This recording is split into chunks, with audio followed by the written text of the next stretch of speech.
Hello, welcome to Gardener's World. We had snow here a few days ago and that rather flattened the writing garden where the daffodil failure is just coming up to its best. And you know, when you're making a white garden, the secret is to have lots of green and lots of different shades of green. Now, there is one plant here which has done its flowering for the year. And for the rest of the year, it will just be green. And this is the winter honeysuckle, Lonicera fragrantissima. Now, I love it. Tiny little flowers that have the most fabulous fragrance. But it does need pruning because it can get very ungainly and straggly. Now, one of the problems of getting in with all these plants is not doing too much collateral damage. The best way of pruning a shrub like this, which is sprawling and slightly untidy, is to get right down into the base and take out one or two of the older, larger stems. Mind out, Patty. I'm going to throw this on the ground. That will encourage new growth to come up, and it's the new growth that will carry next year's flowers. So if you've got any early flowering shrubs that have finished flowering now is the time to prune them.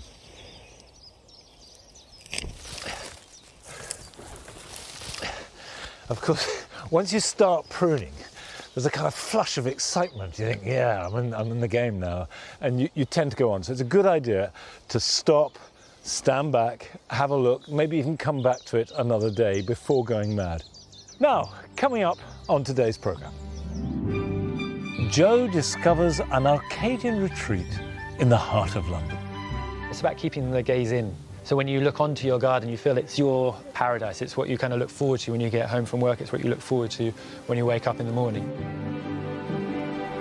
And we visit a Dorset grower who passes on her lifetime's expertise in raising superb chilli plants. Here we have chilies from all over the world, and some of them are very hot, but if you want real heat, you have to come to Dorset. And I shall be giving you a little masterclass on beans. You have been warned.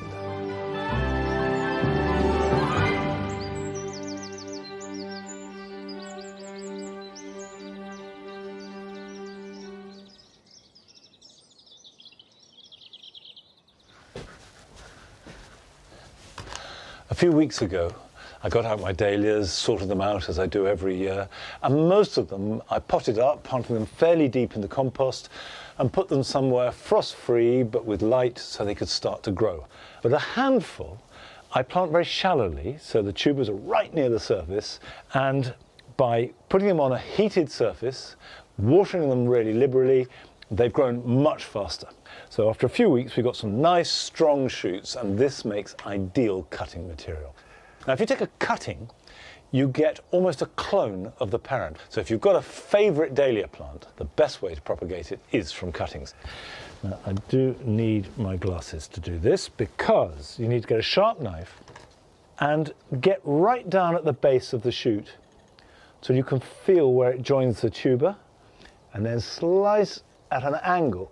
And if you nick a bit of tuber off while you're about it, so much the better. So, in order for that to root, I want a really loose growing medium. In fact, I'm going to add a little bit more perlite to this mix. You could take the cutting in pure perlite, and that would work, because it doesn't need any nutrition. So if you mix lots of perlite, or grit, or vermiculite, with a peat-free growing medium, it should be ideal. Now, before I put that into the mixture, I'm going to take some of the leaves off, because you want to get a nice balance between a little bit of leaf, which will feed the growing roots, but not so much that will make demands on them. So I'll just take that one off too. Now, just ease it into the growing medium like that, and push it down without forcing it, because we don't want to damage it. And there we are. That is now ready to root. Now we'll label it. This is Tamburo. And I will now put that somewhere warm. I've got a heated bench, but if you don't have a heated mat, then a windowsill above a radiator will do well. Just two things to bear in mind is one, a south-facing window at this time of year is not a good idea because that can get too hot and can scorch it. Water it, don't let the compost dry out. And if you've got a mist sprayer, just mist the air around it, and that will do a lot to reduce water loss. And then when you start to see new leaves form, and that should happen in a couple of weeks' time, you know there are roots, and at that stage, it will need some nutrition, so that's when to pot it on. And taking dahlia cuttings is easy, they strike nearly every time, and a very good way to ensure that your favourite dahlia is replicated, and very soon you can build up a good supply. Now, last September, Joe went to visit a compact city garden that was filled with really big design ideas.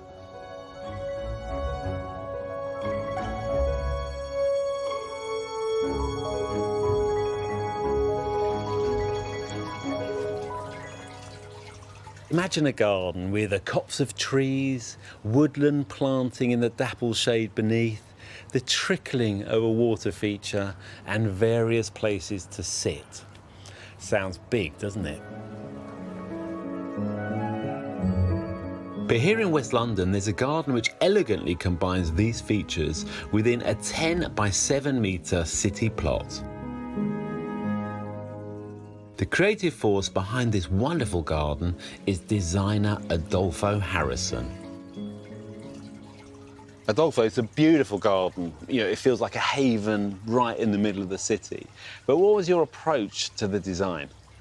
Well, the approach was quite similar as other spaces that we've designed of a similar scale in the urban environment. And there are two things we always have to kind of ensure that we've covered properly. One is the sense of enclosure. It's not just about keeping the eyes of the neighbours out, but it's about keeping the gaze in. So when you look onto your garden, you feel it's your space, it's your paradise. It's what you kind of look forward to when you get home from work. It's what you look forward to when you wake up in the morning. And the second is making it feel as large as possible. First of all, we've stretched the garden. And so we've used these three sculptural objects. So we've got this coffee table here, water feature there. We have a pot over there that kind of leads you into this kind of hidden way into the pergola. And those are really kind of stretched into the corners. Yeah, they're right on the boundary. Yeah, it's really important. OK. And it's quite a sort of a practical device that everybody can use. And then there's the other element that we've introduced, which is just as important, which is the illusion of more space. We just want the eye to continuously move around, never kind of focus on one spot in particular. So we've got the three trees laid in a triangle. But then even the planting has been laid in waves, so kind of directing you away from the symmetrical path. So your eye is always moving. There's a lot in a small space, but it doesn't feel fussy in any way. Yeah, I mean, climbers are obviously very useful in these gardens of this scale, because obviously they allow us to really bring in greenery, but they don't really take up too much space. When we arrived the first time, we saw this was essentially a living wall. It was, you know, the ferns that are in that wall are the ferns that were here when this was just full of rubble. Right. And so we borrowed that. Obviously, it spilled indoors to the living wall indoors, but it also spilled then onto the ground, so it kind of spreads. We're more interested in how the planting is kind of directing us around the garden and the atmosphere it's giving, rather than kind of showing off as many different varieties as possible.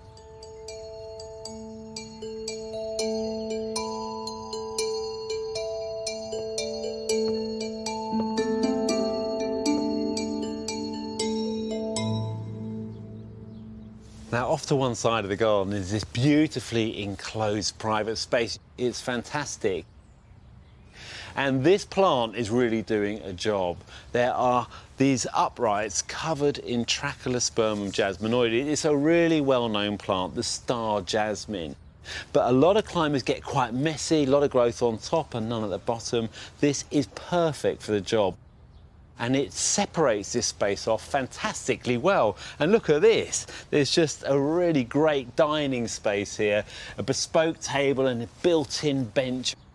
But one of the details, my favourite details in the whole garden, is cleverly Adolfo has just designed this shelving all the way round, which just houses a collection of succulent plants, but it works beautifully well. And that could be an ever-changing composition. You could put cut flowers in there, some larger plants, but it really creates that blurring of the interior and the exterior. And then when you sit down here, you get a wonderful peek through the columns of the pergola. It's so well designed, it all slots together absolutely perfectly.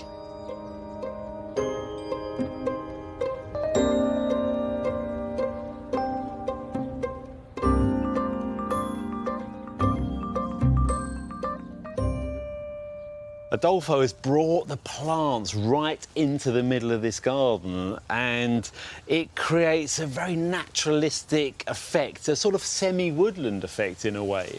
And what I like is there's lots of ground cover perennials, but what I've just worked out is he doesn't have a mid-story of planting at all. There's no shrubs, there's no really tall perennials that are going to block the view, because he's trying to draw the eye into certain areas and keep that middle space open at eye level. Now, these trees, these 3 amelanchias, he's pruned beautifully so there's no foliage in the middle blocking the eye, but 3 are the same, creates this stylized woodland. And then you look down on the lower story here, and we've got things like these hart's tongue ferns, we've got the persicaria, but then in between he's planted Helxine, mind your own business, as a ground cover. Now that shows how confident and brave he is as a designer, because once you got this stuff, you ain't ever going to get rid of it, and it really greens up the soil beneath. And then that leads us back to the trigger of the whole woodland style planting to start with. There's the fern that was growing in the wall when he first saw this site, and it's still there. This is a space to explore and linger in. Sophisticated, atmospheric, yet practical, with some beautiful natural elements too.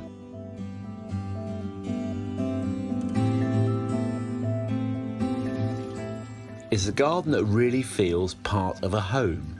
And best of all, when the sun sets, it just carries on inviting you in.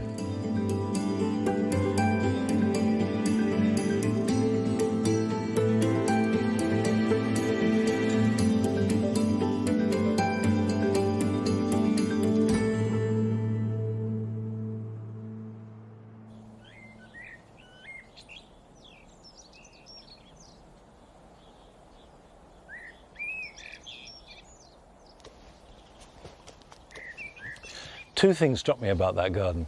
The first was the way that it so cleverly used a limited palette of plants, of colour, and even of design. And the second thing was, when you're planning your garden and working out how to use it, just think of nighttime. And I love the way that that was lit. Now, I've had a lot of questions about beans and the right time to sow them, and should they be sowing French beans now, and is it too late for broad beans? So I thought I'd just do a rundown of beans. I've got a few broad beans left over that I actually sowed last autumn and I haven't planted out. And the great thing about broad beans is they are tough. These are really hardy plants, and you can sow them in October, November, you can sow them in February, but the key to broad beans is to grow them in cool weather in the first half of the year. However, French beans are completely different. These like heat, and the biggest mistake people make with French beans, whether they are climbing or dwarf, is that they sow them too early. I don't sow any direct until the end of May or well into June, and they will grow fast, and you can be harvesting them in 40 days. And of course, what we eat are the pods, and we call them haricots verts, green beans, French beans, but essentially they're immature beans. Now, this is one of my favourite varieties called Blauhilde, and it's a really good climbing bean. French beans, both climbing and dwarf, don't need a particularly rich soil, which is a good thing. Now, the same type of thing is borlotti beans, but this one is grown entirely for the dried beans. We don't eat the pods of borlotti beans. And that means you leave them on the plant and let the pods go brown and papery, and then gather them. And finally, we have runner beans. And Get a train and go past any allotment in the country and you will see runner beans growing, because runner beans love our cool, damp English summer. These can be sown fairly soon, and if it's a hot, dry summer, do remember to water them well. Finally, if you want to grow beans and you don't have a garden, you're growing everything in containers, go for dwarf French beans, because they will fare a lot better in a pot than the others.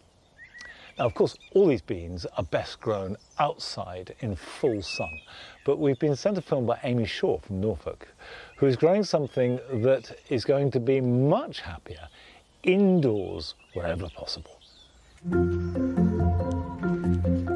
Hi, I'm Amy, and this is my vegetable patch in West Norfolk.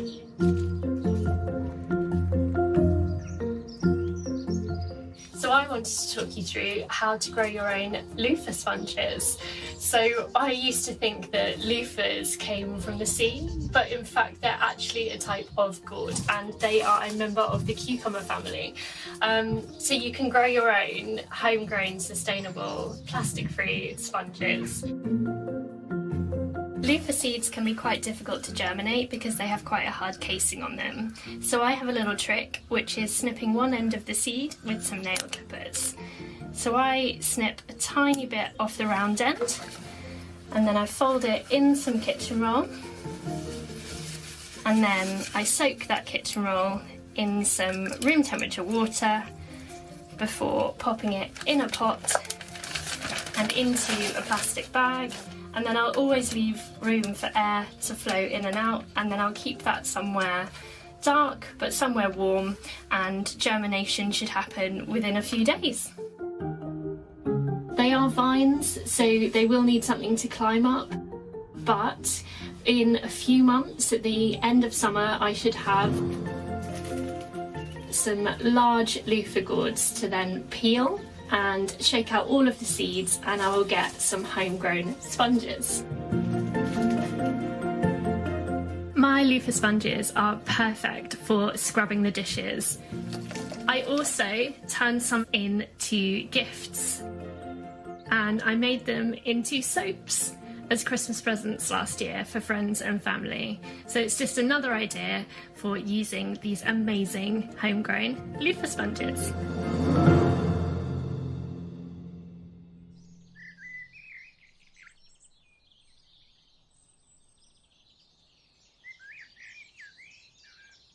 Is that comfy? Is that where you want to be? No. Thank you, thank you, thank you. I seem to remember that when I was a child, ages ago, there was a loofah in every bathroom, sometimes a bit manky and old, and you used it for scrubbing your back, because you could put your fingers in the three holes and reach down. But I like the idea of cutting them up and using them as a kind of scouring pad, or filling them with soap. That's something that certainly I'd never thought of. And I have tried growing them without a lot of success, so maybe I should try again. I've come here to clean up these carnivorous plants, the Sarracenia.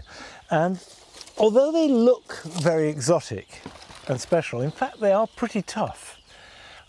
And the thing to do at this time of year is to cut off all the growth that is dying back. So go right back to the base and cut them off, and you'll find that they're leathery and tough. And by doing that, you will encourage new growth to come through, which actually comes very quickly. And don't worry, even if you cut the whole thing back, because they will regrow. I've had these for about 6 years now, and I've only ever repotted them once. And they are one of those plants that absolutely need an ericaceous compost, which traditionally was always peat, but they don't need peat, and none of us should be using peat in our gardens now, because the harm and the damage we do to peat bogs is so great. And in fact, this is a subject that we will be looking at in much more detail in the weeks to come. And I use a mixture of leaf mould and a bracken-based compost, mixed 50-50, and these are completely happy. I think the main thing about carnivorous plants, or certainly most of them, is that they really are much tougher than many people might think. I keep them mainly in the greenhouse, but not because they need to be in the greenhouse, but because that's where they catch most flies. And I think that's true of a lot of plants. We tend to sort of rather worry that the weather is going to be too tricky.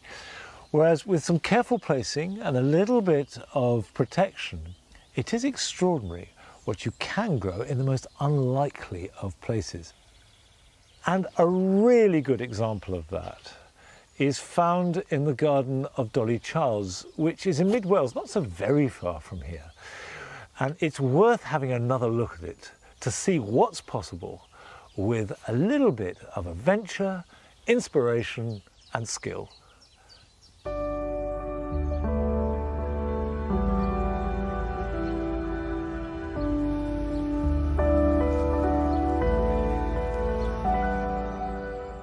When I come in my garden, I escape to another place. I feel a sense of peace, tranquility, and happiness. Seeing the sunlight filtering all through the leaves and the light breeze and the sounds of the birds singing is like a paradise to me.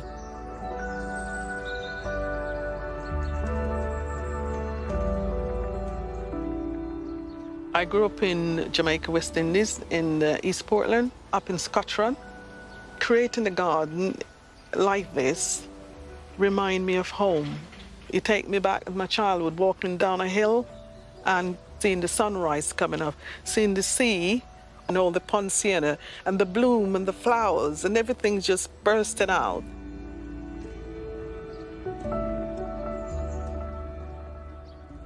I came over in 1976 after I just got married, and I looked at my husband and I went, oh my God, he's freezing, yeah? Sorry. I said to him, where are the tropical plants? Oh, the house looked grey. I said, where there's no river, where I can't stay here. Sorry. My children left home. They grew up and left home. I miss them.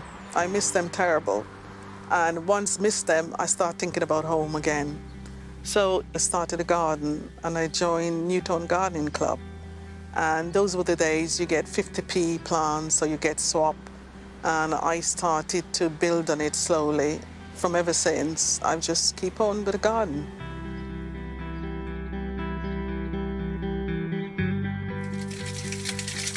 The plants in itself, I don't just plant. I visualize where they're going to be because I try to bring back the memory of what I've actually seen as a child. And even now, I can visualize the pathway down the river, the leaves, the trees, the brooks, the fruits, everything is just clear, still in my head. You wouldn't believe how I get this plant. I visit a place, Hunt Tavern in Newtown, and it was growing on a bank. I said to the caretaker, you mind if I had a bit of cutting of that plant? And she said, why do you ask? I said, it reminds me of home, it's very tropical looking. And then she gave me a cuttings, and from the cuttings, this is how I have this. It's been here now 3 years, and every year I come out, and it just reminds me walking down through the bush in Jamaica.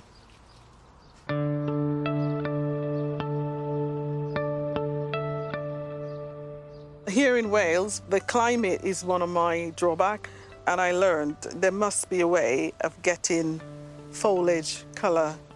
And I noticed that some of the plants were the same, so I find a lookalike plant that can withstand the harsh winter, like the rice plant, the japonica, and the hardy palms, which has got leaves looking like coconut trees. This is another plant of my lookalike tropical plants, named Polymia foxglove tree. It's a hardy perennial. It lost its leaf in the winter, but come back springtime. Some of these trees, they actually flower, but what I did is to cut back the plant in springtime to get the foliage, because the foliage is bring back memory of seeing a lot of trees with the big trumpet leaves or foliage growing in the tropics. I bought it about $3.99 a long time ago. I look for bargains in the shops. You don't have to keep on going out and buying a lot of small plants to make it look tropical. Few plants like this give a big impact to a small garden. I collect horse manure, but it's real rotten horse manure. And the banana, they love it. I started up on the hills, and my husband said, "You crazy going up there asking them for horse manure?" I said, "Well, the garden needs it."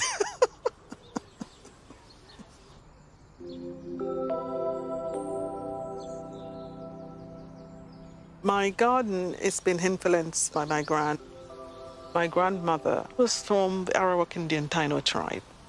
She get plants and ground it and make it into medication. My grand would go and say, "Go and pick this plant or that plant," and she will make it as a herbal tea. We live in the countryside up in the mountain, and there was no doctor. And as a premature baby, my grandmother used plants to help me to survive. So it gave me life.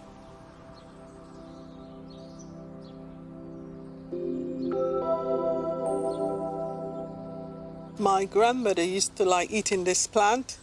In Jamaica, we call it taro plant, but this one is called pink china.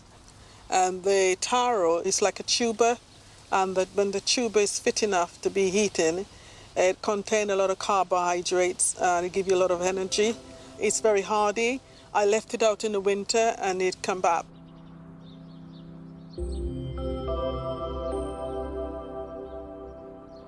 My grandmother, one of the things was that she will not have her photograph taken because she believes that you take away her spirit.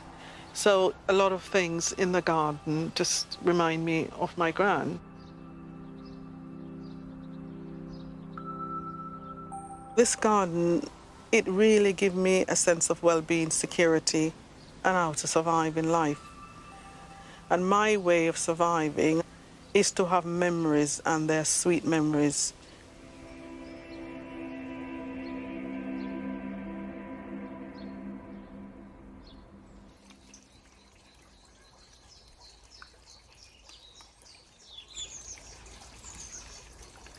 It's interesting how powerful memory can be when you're creating your idealised place. And for all of us, our gardens are our idealised place.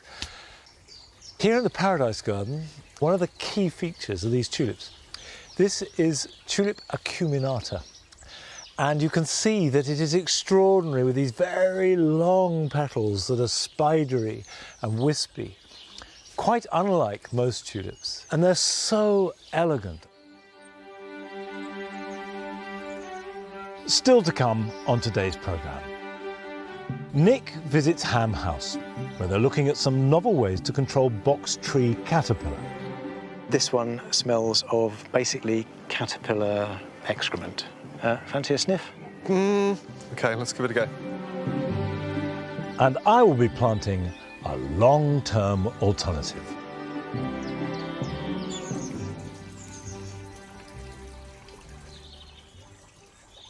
Clearly, the central thing to making any garden is to provide something that you need.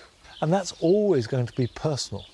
And that's very clear in this film that we've been sent from a viewer from Warwickshire.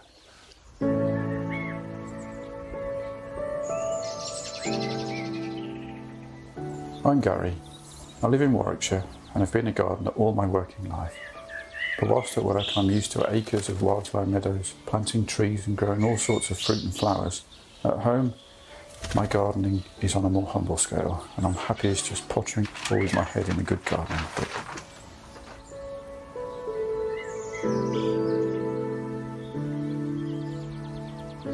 We've been here 5 years in this rented property, so it's also worth saying that there are restrictions to what I can realistically achieve. Having said that, I personally focus on making this garden as useful and interesting as I possibly can. And as you might expect, I dabble with container gardening, where I like to grow prize finds from a local nursery, or a few salad or vegetable plants, like strawberries in an old bucket, for example. As I see it, the beauty of containers is that they are a movable feast, often moved just to make the best of the available light. Containers in all their many forms offer me flexibility and give opportunity to be creative using plants that need different growing requirements, for example. And containers always fit nicely into a corner, and I find you can never run out of corners in a small garden. Above all though, this garden is important to me because it is a place where my family can continue to grow and connect with nature. And it's a place where I myself can unwind, ponder, garden at my pace, and just be myself.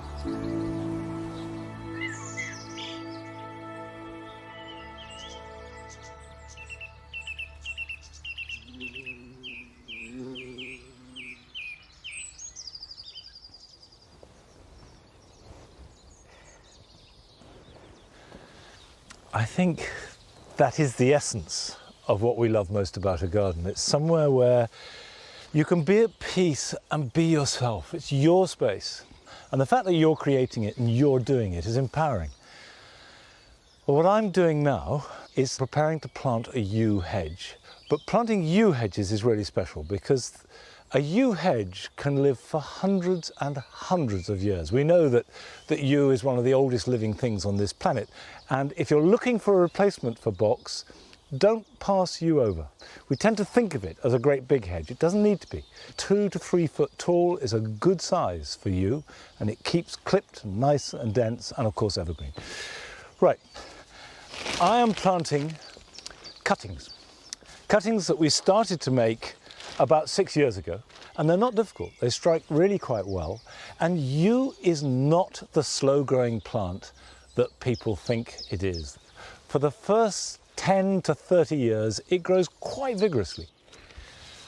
Now, I have dug this over thoroughly, both to weed it and also to get rid of any compaction. Yew is very adaptable. It's happiest on well-drained alkaline soil like chalk or limestone. But it will grow practically anywhere as long as it has good drainage. The thing that yew hates most of all is being waterlogged. When you're planting any hedge, put a string down so that you get it straight. And just to improve the drainage, what I will do is just slightly bring the soil up to the line. So you can see I'm creating a ridge that I can plant into.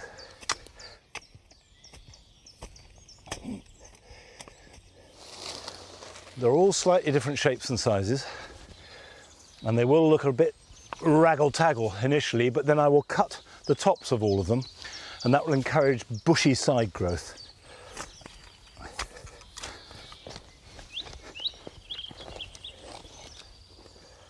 Now I'm going to add some mycorrhizal powder, and what this does is foster an immediate fungal relationship with the roots of the plant and the soil.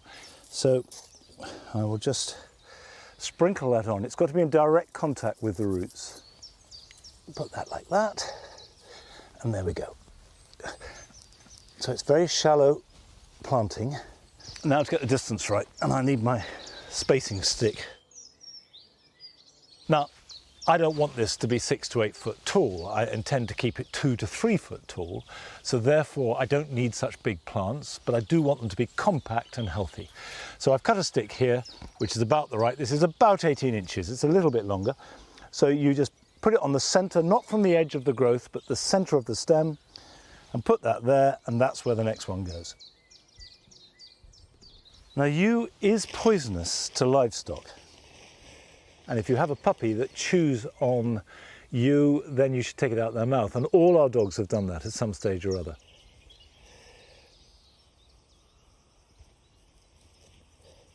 One more to do.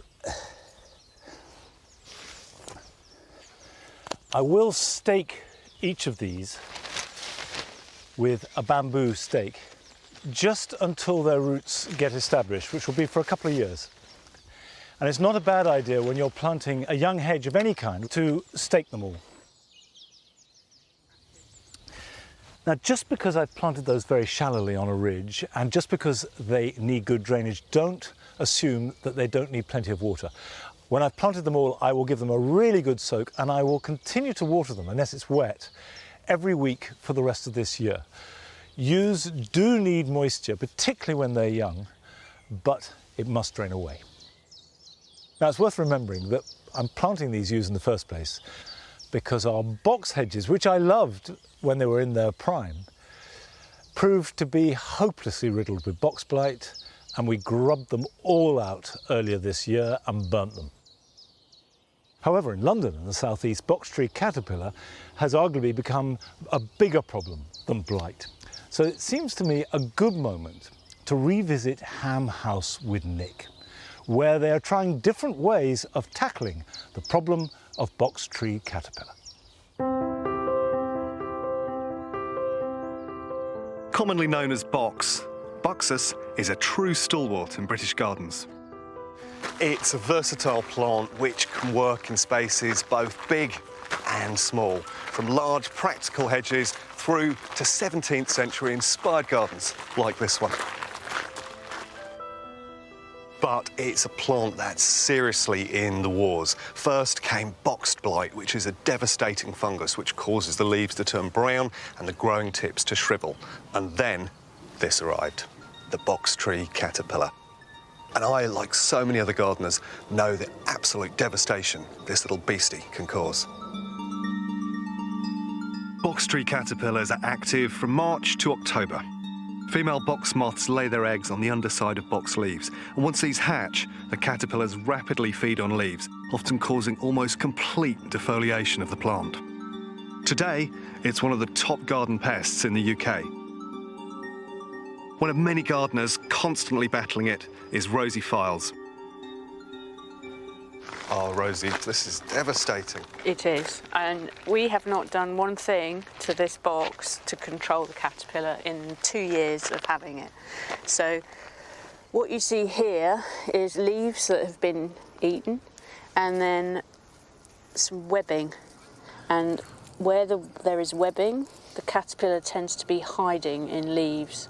I mean, it has an interesting life cycle, doesn't it? I think it's 3 times in a year it will regenerate. Last year here 4. And I think that was to do with the hot weather. So you have to be vigilant, you have to be looking for the signs, and after a while you do get kind of used to crawling around your box and having a proper look, and we're very lucky, or not so lucky, to find one. I mean, the devastation can be extraordinary. I first noticed it in 2014 in Chelsea. I was trying to hand-pick them off, take them off the box plants. Are your team doing that? Is it worth it? I think it's realistic in a domestic setting. If you've got a very prized area of box, it is a realistic thing to do. But bear in mind, you have to spot the signs of the caterpillar appearing first. That tends to be about sort of May time? Depends on the weather, but I think mid-May is a good time to start looking for the moth, and there are various tools that you can use to do that.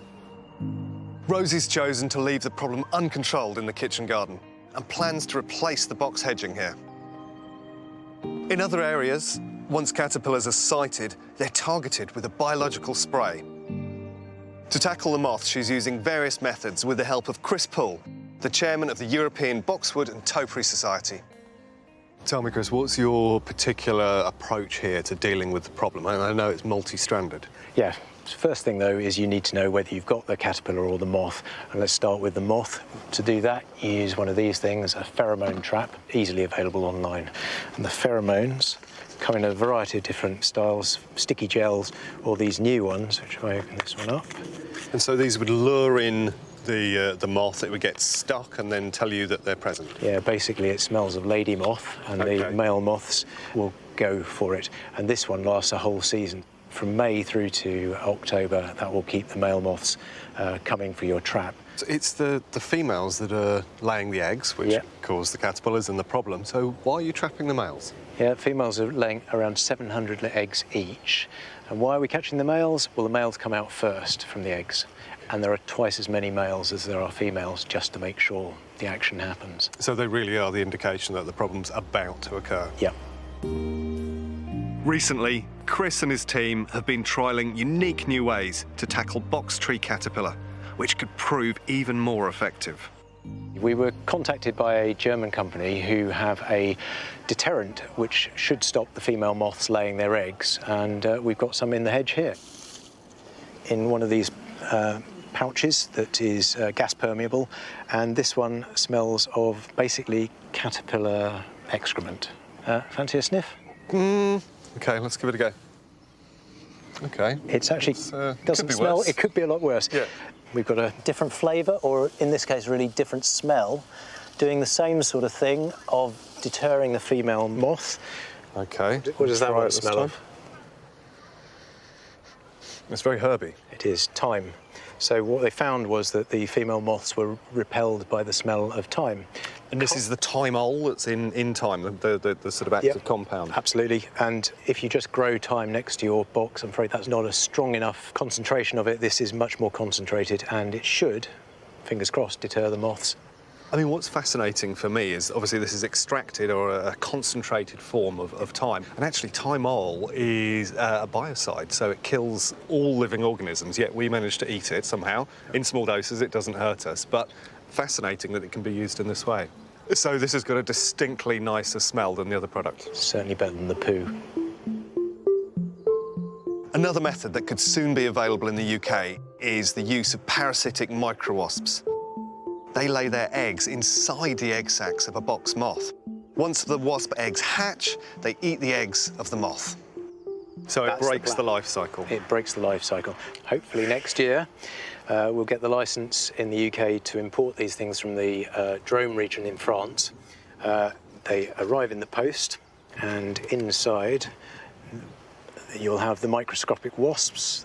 Dead easy to use. Just hook it onto a branch of the box tree, and if you get the timing right, you should end up with no caterpillars. Despite the devastating effect of this pest in the UK, the range of potential treatments means there's real hope for box in our gardens in the future.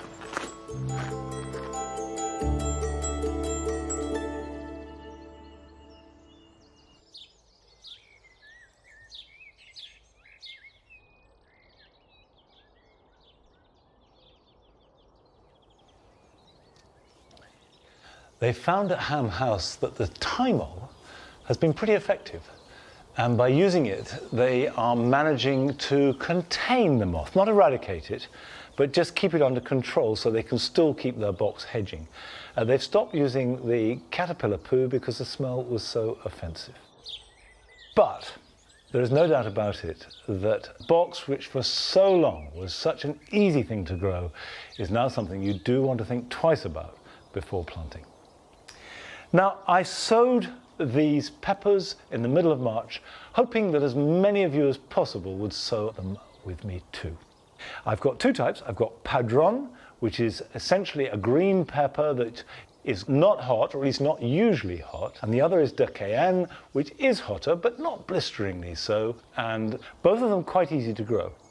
Now, if you sow them, you should have young plants with true leaves. You get 2 leaves initially, which come from the seed, then as they develop roots, you get more leaves which belong to the parent plant. And at that point, you need to prick them out and pot them up individually. Now, use a peat-free potting compost. I've added a bit of garden compost to it. Straight peat-free compost will do the trick. Hold the seedling by a leaf, and I'm using the label here just to tease out the roots with as much root ball as possible. Look at that, a cracking root ball. Really nice, strong young plant. Pop it in like that and drop some compost around it. Don't try and force it, because there's a real risk of damaging the roots if you do that. Just give it a shake. If it flops, don't worry, because when you water it, it'll go back upright. Now, we went down to West Dorset to visit a chilli grower who has been growing chilies commercially for at least 30 years and is a true expert.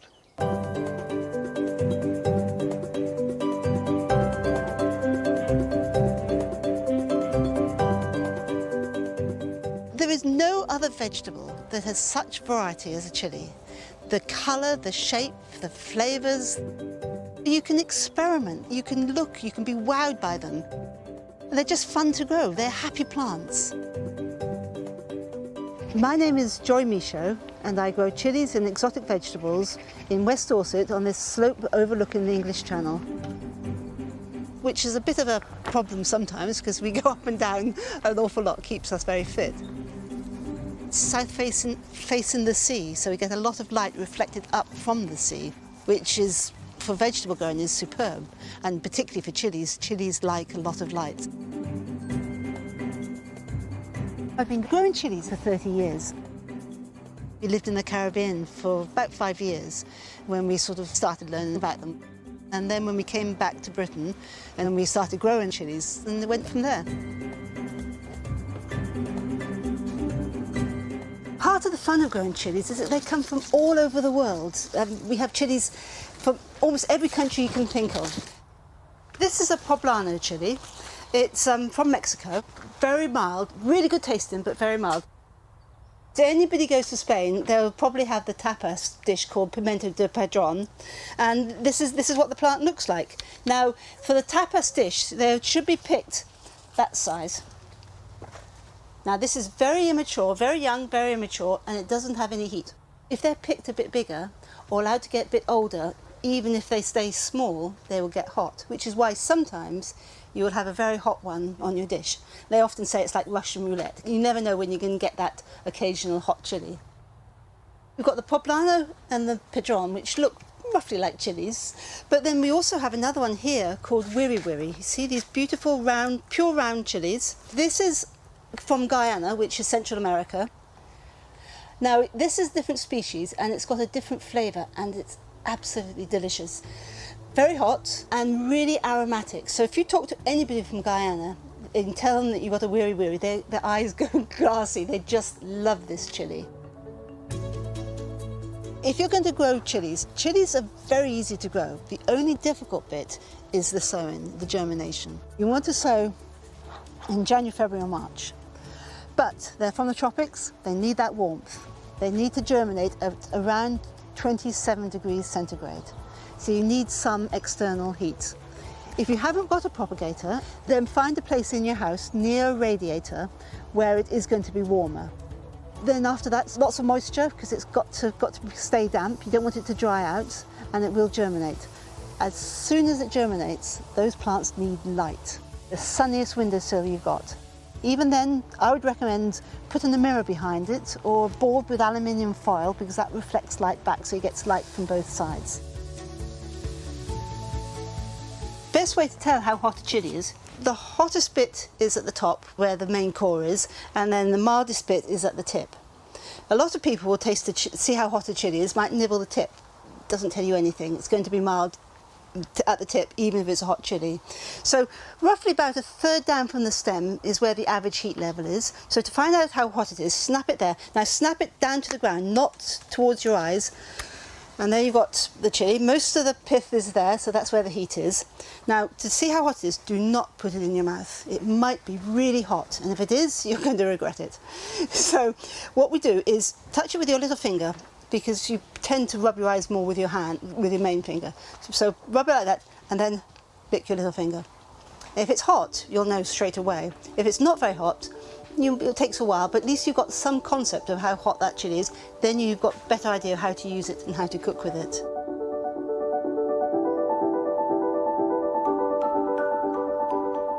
An interesting fact about chilies is that it's only mammals that get that mouth burn when they eat them.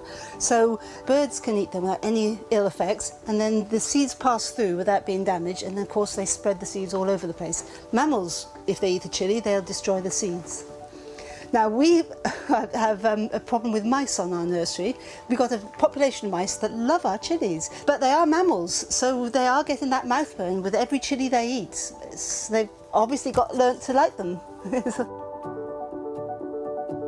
There are some chilies which are extremely hot. We call them super hots, and these are unbelievable heat levels. When I'm extracting seeds from them, I wear gloves, double gloves, and I'll change them every 10-15 minutes because the juice will go straight through, and then it really does hurt if it gets on your skin. Here we have chilies from all over the world, and some of them are very hot, but if you want real heat, you have to come to Dorset.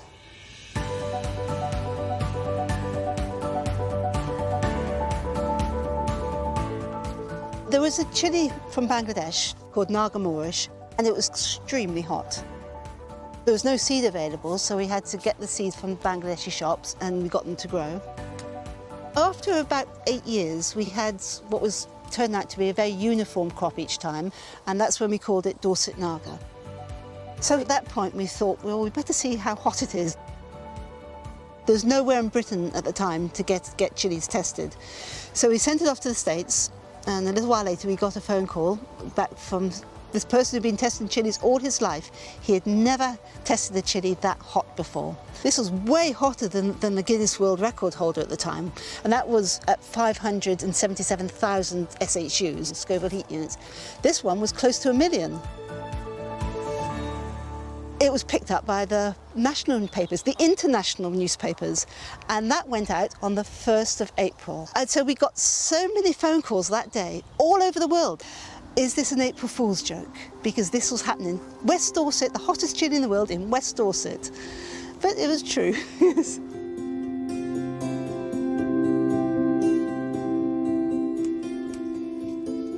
Growing plants is good for the soul. It makes you feel good. You give to them, you get your hands dirty, you create something, and the plant gives something back to you. There can be nothing more satisfying in the world than growing a plant and then being able to pick it and eat it, take it, bring it into the house and feed your family with it. It gives you satisfaction, it gives you joy.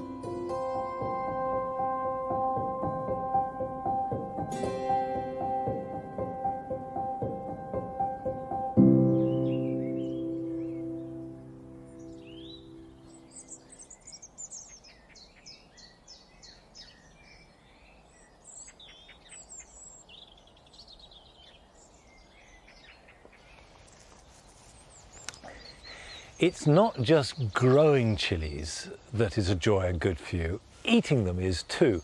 I love them anyway, but they're good for you. It's been shown that chilies raise your serotonin levels, which is good for your well-being. Now, quite a few people have commented on the fact that I planted out these sweet peas rather early, and that the weather of the first part of this month, with the hail and frost and snow, showed that that was a mistake and will have harmed them, if not killed them. Well, none of that's true. They're fine. Sweet peas are much tougher than you think, and I haven't closhed them or fleeced them in any way at all. Now, talking of cloches, I've got cloches that I've had for 20 years, and they're doing a good job over the asparagus now. But they can be quite pricey. However, Our for All Free from Colwell in Malvern has sent us a film showing that you can have cloches without spending a fortune.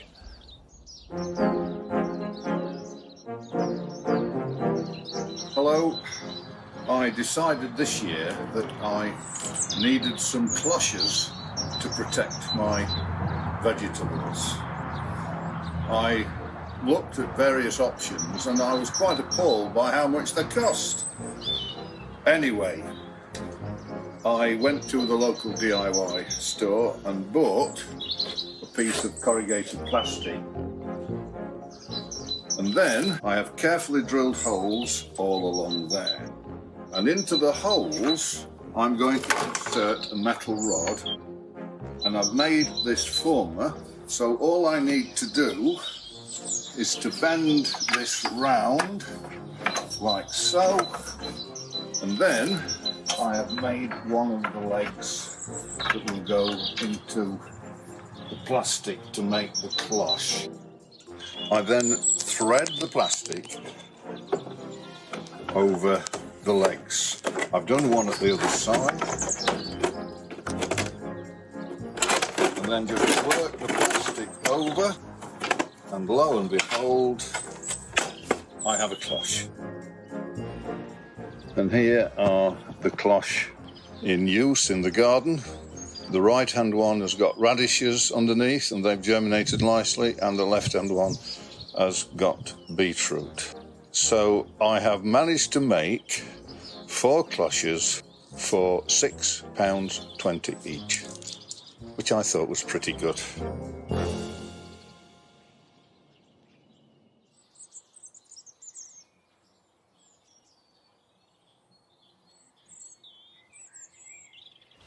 I think that's pretty good too. And there's no question that making something yourself is immensely rewarding. And if you can save money while you're about it, well, so much the better. I'm just tying up the clematis here in the Jewel Garden. In the Jewel Garden, we mainly grow the late flowering clematis. And these start to flower in June or even early July and will go on into October. And they produce all their flowers on new shoots. So we prune back everything in late February, early March, and they're just beginning to produce new growth. And it's actually been quite cold, so they haven't grown too much. But as soon as it warms up, the new growth is really vigorous and needs tying in. Now, from about mid-May, they actually develop tendrils that cling themselves. But this is a job I do every week until the middle or the end of May, and just go around and tie in all that loose growth. Now, while I'm doing this, here's some jobs for you to get on with this weekend.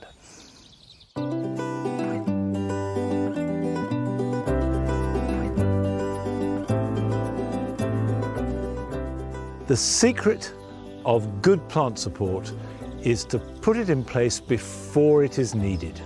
If you leave putting in plant supports until plants collapse, it'll never look good. Put it in place now, and it will very quickly be hidden by new growth and will do its job without anyone noticing.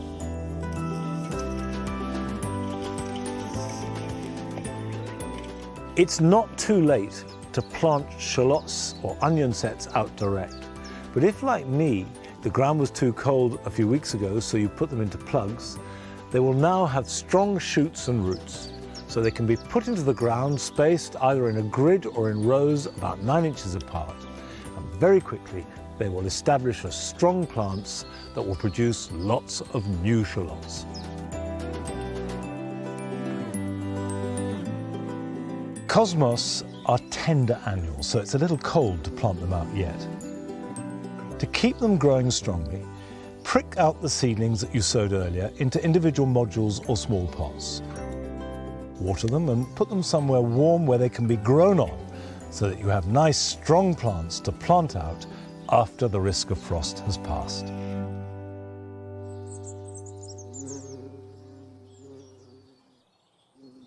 Although the very cold weather we had for the first few weeks of this month were not much fun for gardeners, it's been surprisingly benign for the garden. Very little has been damaged, and some things I think have actually been improved. For example, this fabulous great white cherry, Tai Haiku, has blossomed for much longer this year than normal because heat means that it goes over very quickly, wind and rain bashes it about, but actually calm, cold weather doesn't seem to harm it too much at all. And the garden is just moving on into spring despite the weather. It can't be stopped. But I'm afraid today's programme will be stopped. That's it for today. We've run out of time. But I will see you back here at Longmeadow next Friday. So until then, bye-bye.